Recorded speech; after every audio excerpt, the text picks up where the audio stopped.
Hey, what's up guys, I'm your host Nir, and a few days ago Apple had their WWDC 19 event in which they released iOS 13. And Apple pretty much announced all of the features that I mentioned in my predictions video, but they also included a few big, small changes. So of course, to know that, you have to have the iOS 13 beta. So this video is not about all the changes in iOS 13. Instead, today is a how do you do tutorial on how to install iOS 13 beta 1 without a developer account and without a jailbreak. So I've gone ahead and installed iOS 13 on my device, and I've been using it for a couple of days now. So now usually when Apple provides a beta for developers, it's done through a profile, but they don't do that this year. Instead, it's a different process, and thus it's a bit harder to do than it is usually. So if you want to install iOS 13 on your device, you're going to need a Mac as well as an ability to connect your iPhone to your Mac through a cable. So you're going to need a Lightning to USB or USB-C cable. So now if you have that, I'm going to draw your attention to the description box where you see a bunch of links.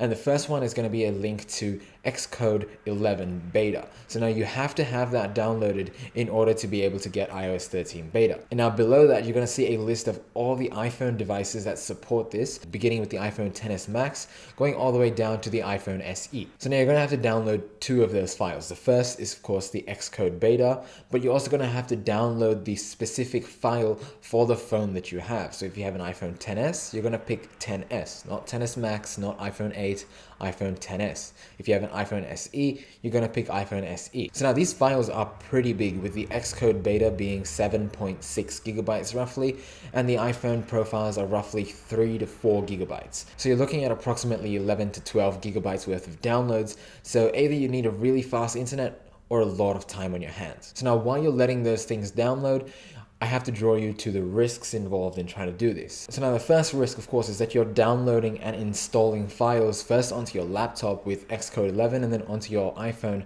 with iOS 13. So make sure that you run a virus scan on these files before you install them. So now you can just do an online virus scan like I did, but the links I provide below are completely safe. Those are what I used in order to get iOS 13 on my device. So they should be perfectly fine, but you don't have to take my word for it. You can test it out yourself because, hey, better to be safe than sorry. So now number 2, if your iPhone or device doesn't support iOS 13, don't try to install it. There's going to be a lot of issues to deal with that, and it can void your warranty. And now speaking of warranty, the method you're using right now should not void your iPhone of warranty as long as it's a hardware failure. But if there's some software related issues because you installed iOS 13, Apple won't fix that for you because you weren't meant to have it in the first place. So that's why before you start this, always make sure that you have a backup. So before you start this process, make sure you back up your iPhone. So if anything goes wrong in any of these steps, that backup is the only way that you can go back to where you were before and not lose any information. And now finally, this is a beta version, so it's extremely glitchy, extremely buggy, or at least that's what everybody else says. Because when I installed it on my device, I haven't had that many issues actually. There's been one bug that meant that I had to stop using my phone. I just had to restart it and everything was fine. Other than that, there weren't really any glitches or any spazzing out of my phone. Everything worked perfectly fine. It's my daily device right now. There's no problems going on with it. But that was just me. Everything Apple Pro, MKBHD, and a lot of other articles have been saying that, hey, iOS 13 beta is actually extremely buggy. So I don't know, but it's been perfectly fine for me. But I'll just tell you, be careful installing this on your main device. So you might just want to try out the beta for a couple of days before you actually stick to it. So then if you don't like it, you can just go back to your recovered backup. Okay, so once those files have downloaded, it's actually a pretty quick process as to how this works. So you're gonna have to unzip and install Xcode beta onto your laptop, but you only need to do that for as long as it takes to actually install iOS 13 on the laptop. You can uninstall it immediately after the process is done. You don't have to keep it around forever. So now once you've installed Xcode 11, you're gonna go into iTunes. Opening it up, you're gonna go over to the iPhone, and where it says check for updates, you're gonna go over and go option and click.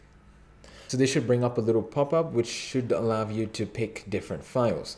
So now you're gonna go and find that profile that we downloaded, the link in the description, whatever file that downloaded. You're gonna go ahead and click open. So now I'm already on iOS 13, so I'm not going to be clicking open because then it's just going to start the installation process again and not do anything. So now this installation process is going to take you roughly about 15 to 30 minutes. It took me about 20 minutes for my iPhone to be completely set up. You can wait for that long, you can go have a coffee, do whatever you want. And then after those 20 minutes, you'll be up and running with iOS 13. And that's it. That's how you install iOS 13 on any iPhone without having to use a developer's account and without having to jailbreak your phone. So now something to get excited for, there's a video coming soon that's going to be about all the new changes in iOS 13. So now if you don't want to miss that, click the subscribe button and turn on the little notification bell so you get a notification every time that I upload. If you enjoyed the video, please make sure that you leave a like. If you have any questions, then shout them out in the comment section below.